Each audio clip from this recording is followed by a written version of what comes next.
I spent 17 years earning my condo. My sister barged in and said, Mom and Dad decided. You need to leave. Weeks later, police handcuffed her right outside my door.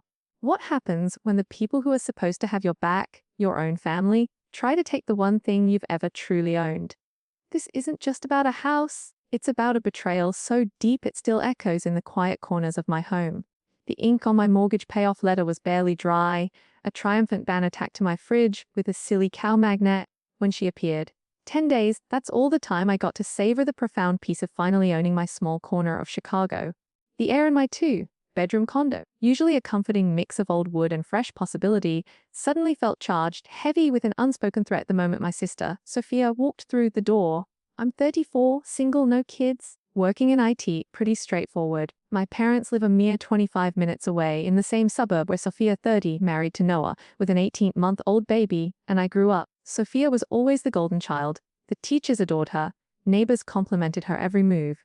I was the one mowing lawns under the summer sun while Sophia focused on her academics. Our parents, bless their hearts, never meant to play favorites, but if something broke, it was my fault. If Sophia needed help, the whole family moved mountains. For me, well, I learned to move my own. This condo, my two-bedroom heaven, nothing fancy, was the finish line I'd limped toward for years. Every creak, every scuff, every slightly wobbling dining table I'd put together wrong, they all had a story. I'd missed holidays, driven a car old enough to vote, learned to fix leaky sinks from YouTube tutorials just to save a few bucks. While my friends were out at bars, I was door dashing for extra cash. So when that letter arrived, proclaiming mortgage paid in full, it felt like the biggest triumph of my life. That Tuesday, when Sophia showed up unannounced, I initially thought she might actually be coming to congratulate me. She rarely visited alone. Usually she had Mom, Dad, or Noah in tow. But this time it was just her, standing there with a giant iced coffee, looking like she already owned the place. Hey, I mumbled, stepping back. Without a word, she swept past me, her gaze sweeping over every inch of my home like she was inspecting a rental property. She peered into the second bedroom, the bathroom, even my tiny office closet, which was really just a glorified nook. She stopped in the kitchen, hands on her hips. This place is bigger than I remember, she said, finally. Thanks, I replied, utterly confused. She nodded slowly, as if confirming a suspicion. Then she turned, her eyes locking onto mine, a strange certainty in them. So, she began, as if we were midway through a conversation I hadn't been part of. We've agreed this place should belong to the family now. I blinked. Excuse me? A family place? She repeated it, slower this time, as if I were dense. It's ridiculous for you to have all this room to yourself when Noah and I have a baby, and rent is unattainable. We'll be moving in. You can find somewhere else. She said it so casually, like she was commenting on the weather. I actually laughed. What else do you do when faced with such an absurd statement? But Sophia didn't laugh back. She crossed her arms, raising an eyebrow, making me feel like the crazy one. Wait, are you serious? I asked. Of course, she said, as if it were the most obvious thing. Mom and Dad agree. It's the best option for everyone. It's not like you need all this space, it's just you. I looked around my little condo, suddenly wondering if I'd unknowingly bought a mansion. You are kidding, right? You don't just decide to move into my house? She rolled her eyes. Don't be so theatrical. It is a family house now. You'll understand once you have children.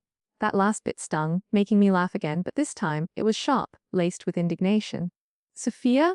This is not a family house. I bought it, I paid for it. It is mine. She waved a dismissive hand. Yes, but come on. It's not fair for you to keep it when we need additional space. You can get a smaller apartment. You don't even use the second bedroom. I just stood there, speechless. I'd heard some wild stories from my family before, but this was a whole new level of audacity. Did you talk to Mom and Dad about this before telling me? Of course, she said, as if it were obvious. They think it makes complete sense. And they think I'll just hand over my keys and start packing. Sophia sighed dramatically. Look, we're not trying to fight. It's just what's best for everyone. Noah's hours were cut. Daycare prices keep rising, and you're sitting here with 2 bedrooms and no children. Don't you think it's a bit selfish? Selfish. The word hung in the air, a burning brand. Selfish, because I worked extra hours, skipped dinners, and sacrificed a social life to have a secure place to live. And now, I was selfish for not handing it over. Sophia picked up her coffee from the counter, signaling the conversation was over. We'll need to move in within 6 weeks. Gives you time to find somewhere. Before I could even process it, she was already walking toward the door. Sophia! I called out, the name catching in my throat, finally catching up with the whirlwind of what had just transpired. "You are not moving in here." She paused, her hand on the doorknob, and flashed me a smile. That smile, the kind people give when they think you'll eventually cave. "We've already talked to Mom and Dad," she said, then she was gone. I stood in the center of my living room, staring at the closed door. Behind me, the old refrigerator kicked on, its familiar grumble now sounding like a mocking laugh. My gaze fell on the mortgage letter, still pinned by the cow magnet. For a brief moment, I wondered if I'd dreamt it all. But Sophia had been dead serious, and apparently so were my parents. I wasn't angry yet, not fully, just disoriented, like the floor had subtly shifted beneath my feet, and I was waiting to see if it would keep moving. I sat down at my laptop, trying to work, but her words echoed family asset, as if she and Noah had any right to make that decision for my home. This didn't start yesterday. It began when I was 17, busying tables in a greasy diner, then hardware store shifts, then part-time at the university library. By graduation, I was a master of picking up extra hours. I lived on a shoestring budget for years, a studio apartment with a view of a brick wall, furniture scavenged from Craigslist. Meanwhile, Sophia, 4.5 years younger, lived a different life. Parents paid for cheer camp, driving lessons, prom outfits. When my car needed new brakes, they were short on money. Sophia was the golden kid. Teachers loved her, neighbors adored her. If she forgot homework, she was just tired. If I got a B, they questioned my study habits. She wasn't malicious, just used to things going her way. When she went to a private university with a price tag that made my stomach turn, they co-signed her loans without blinking. I was at public school juggling scholarships and jobs. She posted photos from tailgates and spring break. I spent evenings in the library before my 5:30 a.m. shift unloading trucks. 6 years ago, I bought this condo, the most affordable 2-bedroom in a decent area. Peeling paint, old appliances, squeaky floorboards, it needed work. But it was mine. I remember signing the papers, my hands trembling with a mix of fear and exhilaration. Sophia visited once, wrinkling her nose. "It's cozy," she'd said, which was her polite way of saying, "It's what I can afford," I told her. She grinned, as if I'd told a joke. "I mean, I could never live somewhere like this, but good on you." That stung. While I worked extra shifts, ate instant noodles, and put off new clothes to own a property, my sister treated it like some starter apartment she was too good for. Fast forward, she marries Noah. He's a quiet guy, teaches middle school science. We were always polite but not close. They rented a nice 2+ den, newer building, a gym, a functional rooftop deck. Much better than my place. Their baby arrived 18 months ago. Cute kid. I sent gifts, visited, tried to be a good uncle. But then daycare costs started hitting them hard. Noah's hours were cut. Sophia quit her part-time marketing job. Money issues crept into conversations. Few discussions about bills and rent, mostly just complaints. I assumed they'd tighten their belts, like normal people do when costs spiral. Instead, Sophia shows up at my door, claiming my condo is family property, just because we share DNA. I wasn't surprised my parents supported her. But this wasn't some toy to share or a car to borrow. This was the one thing I'd worked my entire adult life for. And Sophia, as usual, thought she could waltz in and claim it, with Mom and Dad's blessing. But I'm not a kid anymore. I don't live under their roof, eat their food, or drive their car. I pay my bills, keep my home, and finally have firm ground beneath my feet. Hearing Sophia call me selfish for keeping what I earned ignited a fire in my chest I didn't know I possessed. Anger, yes, but also a stubbornness. A deep-seated resolve that this time, it wouldn't be about sharing toys or getting rides to school. This was my home, and I would not give it up. The calls started the morning after Sophia's visit. First, Mom. "Sweetheart, I heard you were a bit uptight yesterday." That voice, the one she used when she was about to scold you but pretended to be understanding. "Uptight?" I asked, my own voice tight. Sophia informed us what happened. "You have to view things from her perspective. They've got a baby. Renting is impossible now, Mom." She showed up and announced she was moving into my house as if it was already decided. "Nobody asked me anything." She probably anticipated you'd help out. Families help one another. "That's what we do." I told her I wouldn't agree to anything. She sighed, as if I'd just confessed to being a supervillain. "You don't even use the second bedroom," she pointed out. "And it just sits there while they struggle. That doesn't seem fair." I reiterated it wasn't happening. She said we'd discuss it over dinner on Sunday. I didn't even know there was a dinner on Sunday. By lunchtime, my phone was buzzing again. Dad, same message, but with a disappointed tone, as if I'd breached some sacred family taboo. He talked about stepping up and the bigger picture. I told him I wasn't the one asking someone else to give up their house. He advised me not to be theatrical. Then, a text from an aunt I hadn't seen in over a year. Honey, they just need a break. You can find another location later. As if I kept spare condos in my pocket. Sophia texted that evening, a long message explaining this was just temporary and, for the sake of the family, she attached a chart Noah had created, detailing how much money they'd save by moving in with me rent Dayal. Utilities cut by 40%, no hoe or repair fees listed. As if the place kept itself out of benevolence, I didn't respond. Instead, I visited the complex's public website, found the lease terms. Early termination cost 4 months of rent. My eyebrows shot up. So, it wasn't just about wanting extra room, it was about avoiding a hefty bill. A few hours later, I called Tyler, a front desk employee at a nearby real estate company. Asked him general questions about rental applications, recent denials. He said there'd been a lot lately, high debt, missing payments, plummeting credit scores. He didn't name names, but I started connecting the dots. I didn't tell Mom or Dad. No point yet. Friday afternoon, another call. Mom again. We're having a family supper on Sunday. Everyone will be present. We can discuss this calmly. I knew how those dinners went. A table full of relatives nodding in agreement while someone tells you you're being ridiculous. Voices stay cautious until you cave. It's an intervention, but with lasagna. Still, I said, all right, I'll go. Sophia texted on Saturday evening. We must get out of here within 6 weeks. Don't make this any more difficult than it needs to be. Who is it harder for? I wondered. I didn't respond. Sunday arrived. I went to my parents' apartment after lunch. It looked exactly like our childhood home. The same crumbling wallpaper in the hallway. The same couch that dipped in the middle because Dad refused to replace it. The scent of garlic bread hit me immediately. The table was already set. Sophia and Noah sat on one side, like a panel waiting to interrogate me. My parents were still in the kitchen. Hello, I said. Sophia offered a plastic smile as if nothing was amiss.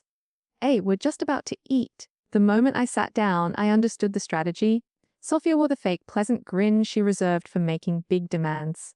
Noah looked like he wanted to vanish into his chair. Mom and Dad exchanged subtle nods as if following a script. Sophia began. We only need the condo for 14 months, she said softly as if doing me a favor by setting a time limit. 14 months, I asked, incredulous. What? Maybe less, she hurried to add. Depends how soon we get back on our feet. I didn't react. She pushed a stack of papers toward me again. Noah and I put together a plan, budget, timeline, everything. Noah cleared his throat. It's really structured. We'd cover utilities. Obviously, we just wouldn't be paying rent since you already own the house. Utilities. I inquired, glancing over the pages. That's it. Sophia nodded, as if this were a generous offer. Mom leaned in. Honey, it's transitory. Think of the baby. She needs her own room. I looked at Sophia. You rent a 2 plus den now. It's too pricey, she stated matter-of-factly. So, get a smaller place. She didn't like that. Her mouth tightened. Why should we uproot everything when you have room lying there unused? I stared at her. Because it's my home.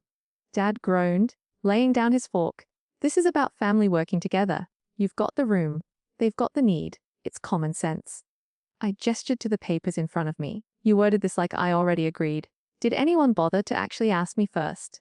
Silence. Sophia eventually said, we figured you'd be reasonable once you saw the numbers. I flipped to the budget page. No HOA fees listed. No repairs. Utilities cut down like power bills ran on feelings. Zrans. I slid the folder back toward her. Not happening. Her smile cracked. Why not? You don't even use the second bedroom. That doesn't matter. It's simply sitting there while we're drowning in debts. She remarked, her voice rising slightly. And you've got excess room you don't need. It's selfish. There it was again, selfish. Like the years I spent working extra shifts, eating instant noodles, saying no to holidays so I could pay this property off didn't count. I slumped back in my chair. I glanced at your lease, I said. Sophia froze. What? It's public? I said, my voice steady. 4 months rent if you break it early, right? That's what this is actually about? Noah shifted uncomfortably. Sophia's face flushed crimson. And that's none of your business? She snapped. You're making it my business, I said, keeping my voice even. You want to move into my home to avoid paying penalties on yours. Be honest about it? Mom frowned. Is this true? Sophia glared at me as if I'd personally betrayed her. We just need a fresh start. Why are you making this so hard? Because you showed up and announced you were moving in like I had no say, I said. Like my years of work don't matter because you want an easy out. Noah finally spoke. Look, we're just trying to find a solution that works for everyone. For everyone or for you too, I asked. He didn't answer. Sophia looked at Mom, desperate. Tell him this makes sense. You know it does. Mom hesitated, then said, Honey, they do have the baby to think about. I cut her off. Then maybe they should have planned better instead of showing up here with fake budgets and expecting me to hand over my keys. Sophia slammed her hand on the table. We are family. Families help one another. Family also respects each other, I said. You don't get to decide my home isn't mine anymore because you made bad financial choices. Dad finally spoke up. All right, let's calm down. No, I said, standing. You all sat here ready to guilt, trip me like I'm the bad guy for not giving up the one thing I've worked for. I'm not doing it. Sophia's voice shook now. So you'd rather see us homeless than help. You rent a 2+den apartment, I said. Sell the furniture, break the lease, move to a cheaper place. People do it all the time, but you're not moving in here? Mom looked stunned. You don't mean that? I do, I said. This isn't a debate anymore. Sophia's face was beet red. Noah stared at the table as if the wood grain held all the secrets of the universe. I grabbed my jacket. Thanks for dinner, I said, heading for the door. Good luck with the lease. Nobody stopped me. As I left, I heard Sophia mutter something to Mom about me being cold-hearted. I didn't even look back. After that dinner, the family conversation teacher? We can still work this out. Mom, family comes first. Dad, bigger picture. Even an uncle I hadn't seen in a year weighed in. She has a baby. You don't. I stopped replying. I wasn't changing my mind. 10 days passed. One night after work, I got home and noticed something by the door. Fine scratches near the lock. A scuff mark low on the wood, like someone had kicked it lightly. I ran my finger over the scratches. Could be nothing, I told myself, but I'd lived here 6 years. I knew every dent and squeak in this place. That wasn't there before. My stomach felt heavy. I went inside, locked the door, and sat at my laptop. I filled out the city's online non-emergency report form, just the basics: possible tampering, no entry, no suspects. Hit submit, got the confirmation email, closed the laptop. The next day, I swapped in a drill-resistant deadbolt and added 3 cameras, a door viewer facing the hallway, and a small motion-activated cam inside covering the entry. Both recorded in high definition and sent alerts to my phone. Didn't cost much. Worth every penny if I was right about who was creeping around. For 3 nights, nothing happened. The cameras stayed quiet. Still, I kept checking the feeds before bed, volume up on my phone in case alerts came through. The 4th night it happened, 20:49 a.m. My phone buzzed on the nightstand, jolting me awake. Motion detected at your door. I grabbed the phone, opened the app.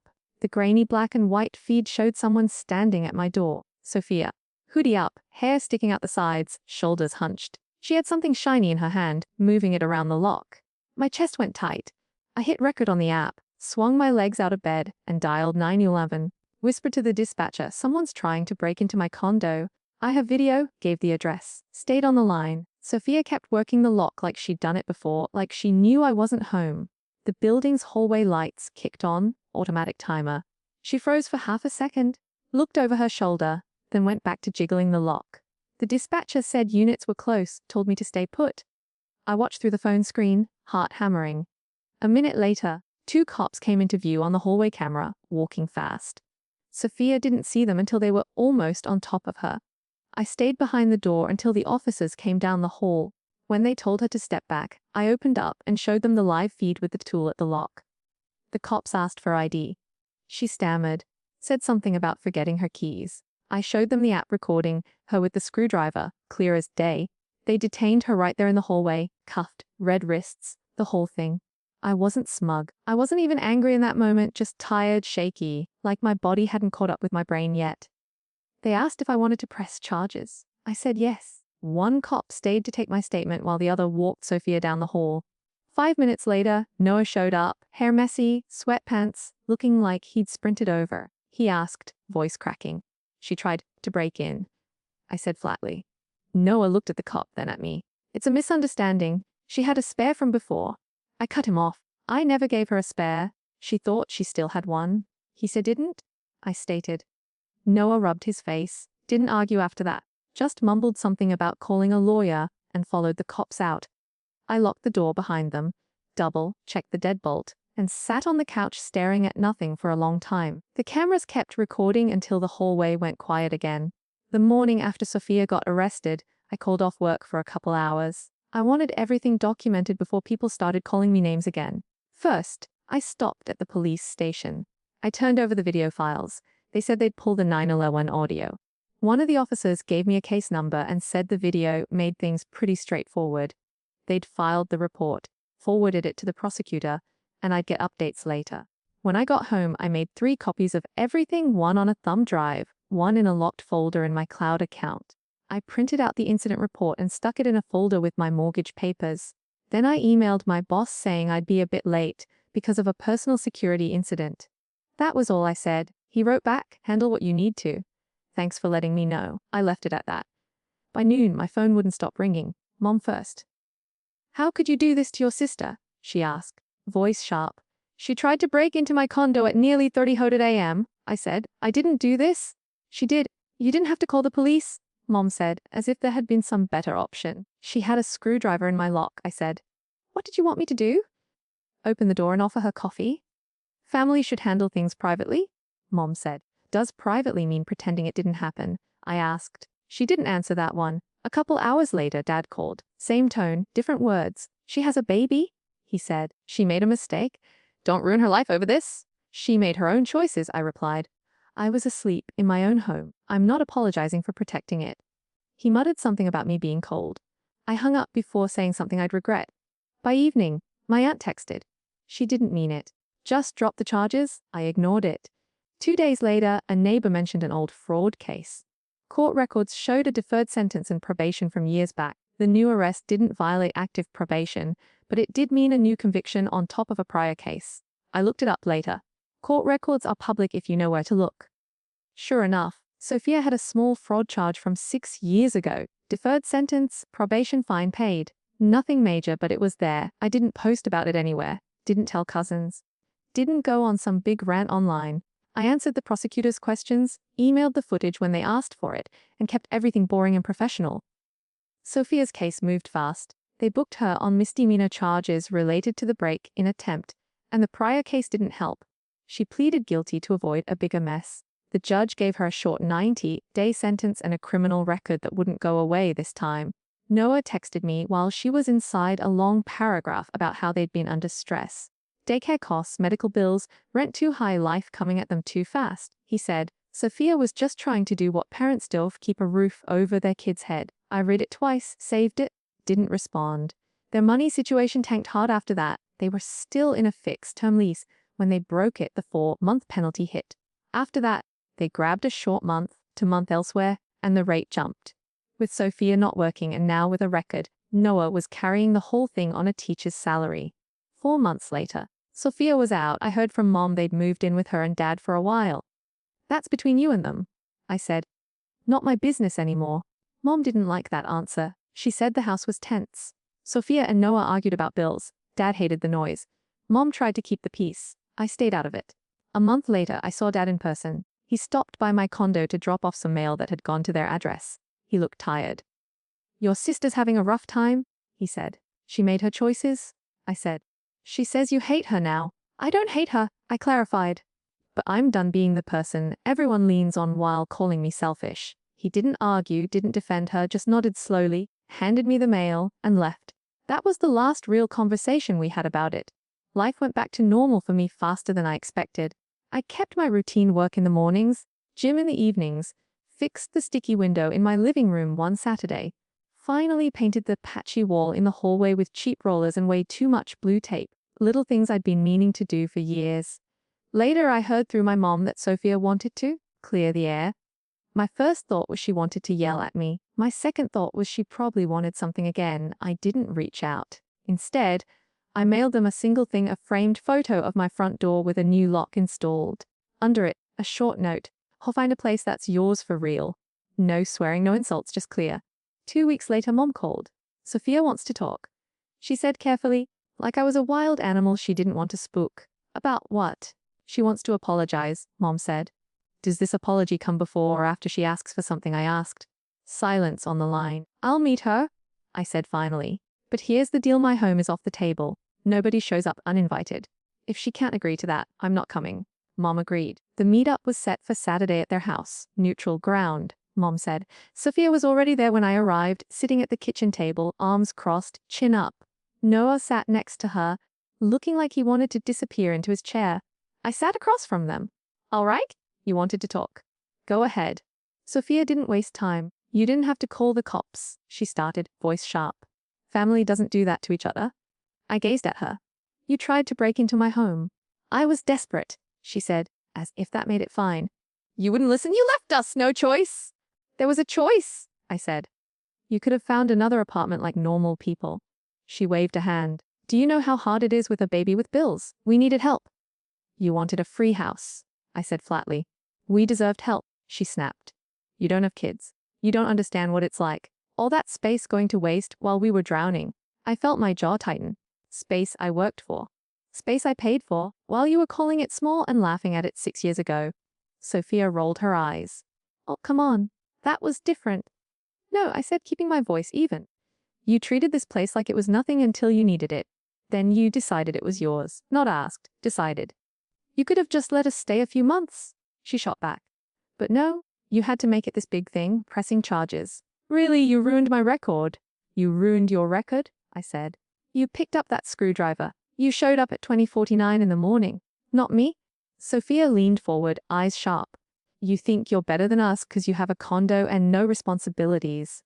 You think working a few extra hours makes you some kind of hero? I laughed once, short and dry. No, I think it makes me the person who owns the place you tried to steal. Her face went red. We just needed a break. And I needed boundaries, I said.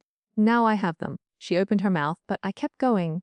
You showed up uninvited. You ignored every no I gave you. You tried to break in, and now you're mad at me because there were consequences. Noah finally spoke, voice low. She just means it didn't have to go this far.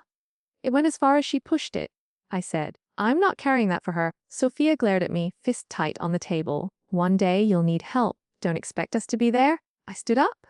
Good. That way, we're all clear. She blinked like she didn't expect that answer. I hope you figure things out, I said. But my home is off limits forever.